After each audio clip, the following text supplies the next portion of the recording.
Thank you, Rabbi David. Thank you to the Nagar family. You know, there are a lot of people in the community that open up their pockets and open up their wallets, but there are some of them that make it hard or are not so comfortable opening up their home. I think the heroes even open up their home, and thank you very much for doing so. Today is also in memory of this little boy who this community lost towards the beginning of the summer, Yosef Chaim Fax. And I had the honor and opportunity to speak at both the 7 and 30-day Arayat and mentioned how incredible this family is and how much I hope they're able to do in the memory of this little, beautiful, wonderful child. And today is one such example. In the memory of this adorable boy, hopefully today, many children will be born because of his memory. The summer is coming to a close, and as it ends, I think the only thing you can feel is wow. First of all, wow, I don't know why we're going back. But wow, our community is unbelievable. So many of us have been at so many events this summer because this community is so incredible. And what makes us so incredible is the fact that we have your back.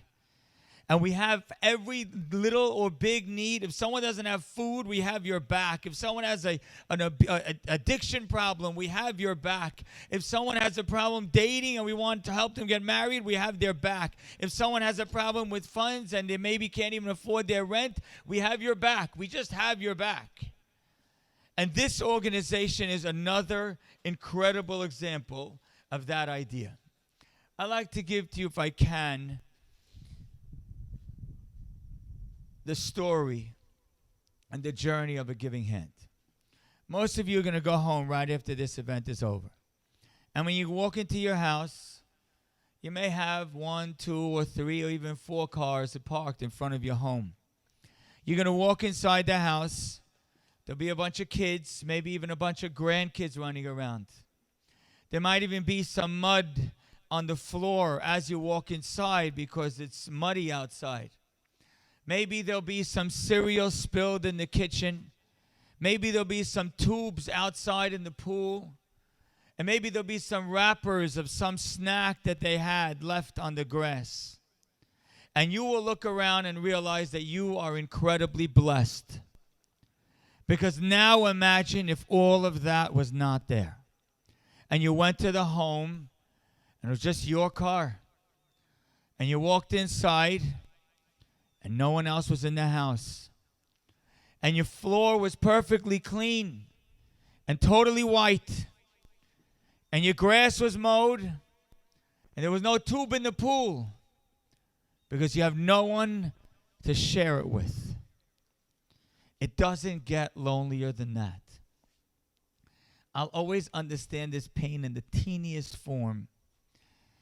Because when my wife and I got married, we thought, I didn't even know what marriage was. I got married very young. And I remember coming home 4 months into our marriage, and my wife was crying. I said, honey, why are you crying? She said, because I realized we're not going to have a baby yet. I said, what? Baby? It's hard enough to have you. What do you mean, baby? She's like, I realized we're not having a baby. I said, what are you talking?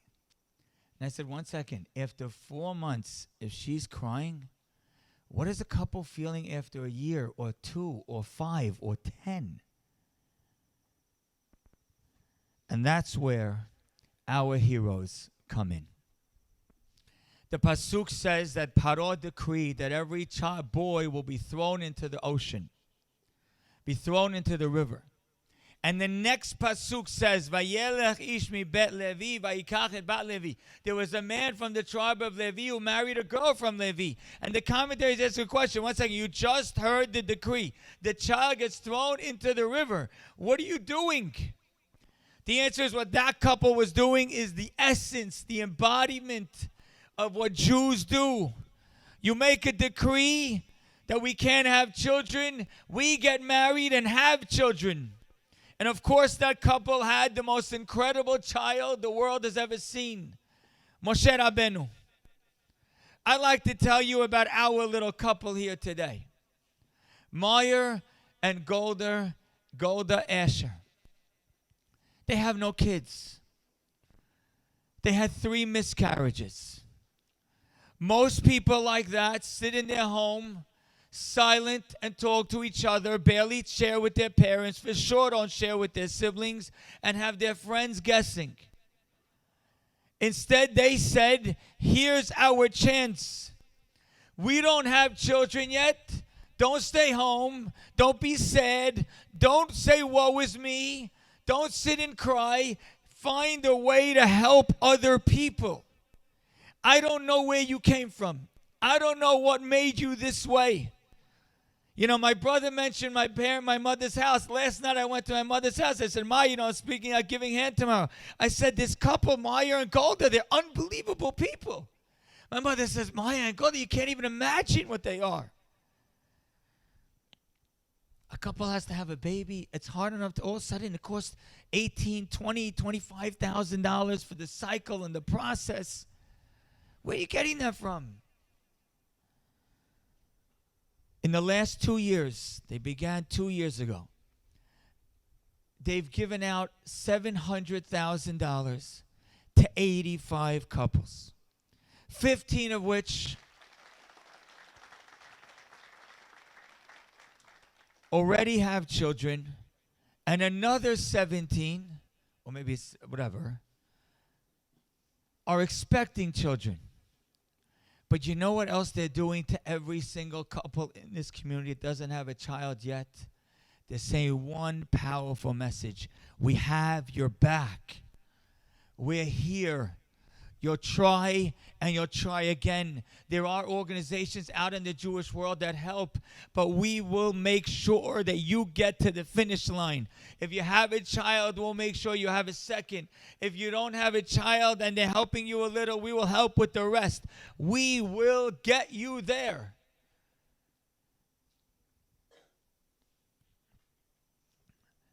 I think when you open this up, you called it a giving hand. I'd like to talk about one of the most famous giving hands in the history of our people. And that was about that same baby that I mentioned a minute ago. That baby was born, and he was put into the river in a little basket. And he was floating. And the Pasuk says the daughter of Paro was bathing that day. And she stuck out her hand. She stuck out her hand, and our rabbis say that her hand really couldn't reach. The baby was way further than her hand was. So commentaries ask, so then why'd you even stretch out your hand? If you told me get something from that house, I'm not stretching out my hand. It's ridiculous. How could she ever imagine that Hashem would allow her hand to extend and get the baby? The answer is that's the essence of who we are. Paro makes a decree against our babies. The next minute, you get married and have babies. Then the baby's in the river with no one there to help. The first ever giving hand sticks out as far as she could, and Hashem takes care of the rest. Meir and Golda, you have that same hand. That same hand that you look around at our community and said, you have challenges. We have the same ones. We're going to extend our hand and see how much we can help. I doubt you knew if you could help one when you began, or even 2 or 3. But you've already helped 85, and after today, you're going to help more and more, and we're going to stand here, and it's 10 years from now, and we're going to look back at hundreds of children that were born because of you. Because of a young couple. I don't know where you got the guts. I don't know where you got the courage. I don't know where you got this mindset from. A young couple that figured, let's stick out our hand and see how far it reaches. Let me give you 3 examples. 3 real stories. Story number 1 is to show you the need. Not having a child is so painful that there was one mom whose daughter was married for a number of years and had no kids. The mom's a teacher. The daughter didn't have the funds. The mom didn't either have the funds. But the mom said, I want to do everything for my daughter to have a child. She went into her pension and into her life insurance and took money from those in order to try and have a baby. And Meir and Golda called up and said, no. Save that for when you need it. We'll help your daughter have a baby. Story number 2. There was a couple who on a Friday afternoon, the woman called up Golda and said, we don't have the funds. We can't fill out the papers. They're going to stop the cycle. It's Friday. On Monday, they're stopping the cycle. We put in this energy, and it's not going to happen because we can't do it. Golda said to her, where are you right now? She says, I'm working. I'm at work. She says, I'm coming over. Golda comes in her car, picks up this woman, takes her to the place on the spot, pays for the rest of what's needed for the cycle to happen, helps the woman fill out her forms, and comes home basically an hour before Shabbat. Spent the whole day with this woman making sure that she can make sure she goes through with the cycle. And the woman is due tomorrow.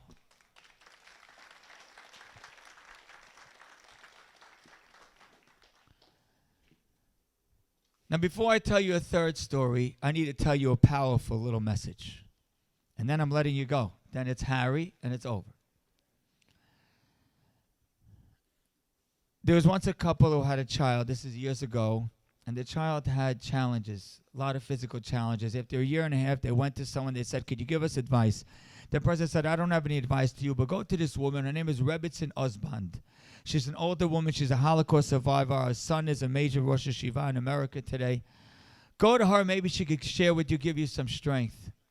They went to Rabbi Osband, and here's what she said. She said, I know nothing about your situation. She says, all I could tell you is about mine. She says, I survived the Holocaust. She says, before the Holocaust, if you would have given me all the money in the world to go through the Holocaust, I would have said absolutely no. She says, but after the Holocaust was over, if you gave me all the money in the world for the lessons that I learned, I would not trade it. The lessons, the growth, the strength, the person I became through my ordeal, you could give me millions of dollars. I wouldn't take it because of who I've become, because of what I went through. She says, I cannot tell you about your situation, but I know that who you're becoming in the process is something incredible. And here's my last story with that little introduction. A number of months ago, there was a couple that was going for another IVF cycle. The doctor said that in order to go through this cycle, I need you to visit every doctor on the team. I need you to visit the doctor. Then I need you to visit the doctor that handles this piece, the doctor that handles the cardiologist, the brain, every single part of your body. I want to make sure that everything's okay in order to be able to go through this cycle. The woman says, she's a woman in our community, she says, like, this is just going to delay it. I'm waiting long enough. Like, I have to go to this doctor and that doctor and that doctor and that doctor. But she did it. That's what the doctor said. She went to the cardiologist, and the cardiologist says, there's a problem with your heart. She says, you need open heart surgery. And so this woman, 3 months ago, in May, had open heart surgery. And after the surgery was over, the doctor said, you know, you had no children till now. She says, yes, I know. He says, you're lucky you didn't have any children. She says, why? He said, because had you had a child, it would have been either you or the child. Because of your heart issue, it would have been impossible for you and the child to live. It's a miracle that you have not had a child till now, because that child would have killed you. What makes this story so powerful is that the couple I'm talking about that just had this open heart surgery, that just heard that from the doctor, is Golda and Meir Asher. Do you believe these people? Do you I don't know what makes our community have a couple like this that is so heroic, that is going through so much on their own, and they're open enough and confident enough and comfortable enough to let all of us share it. And they take their pain and they say, let me solve yours before I solve mine. You're going from doctor to doctor to doctor, and on Friday afternoon you're picking up another woman and you're making sure someone else has money and someone else has a cycle and someone else has a cycle. Where did you come from? How did you become this way? How incredible are you? No one before this 5 years happened, no one would have ever said that you would want to go through this. But by going through it, you've become incredible inspiration to every single one of us back here. I can't believe what you're doing. I've never seen anything like it. A couple this young, dealing with the challenge right now, giving it over and making sure that so many other people have their problems solved. Our job this morning is to support them. Not to support them for them, to support you, to make sure that every couple that's alone in their home, that doesn't have their courage, that's shy and that's embarrassed and doesn't know where to turn, has someone to call that will be open, that will give them money, that will take them out for lunch, that will smile, that will cry, that will be there for them in every way possible. Let me really end with this. All summer, people have asked my siblings and I, how you doing? You lost your father 4 months ago. How you doing? I'll tell you the honest answer.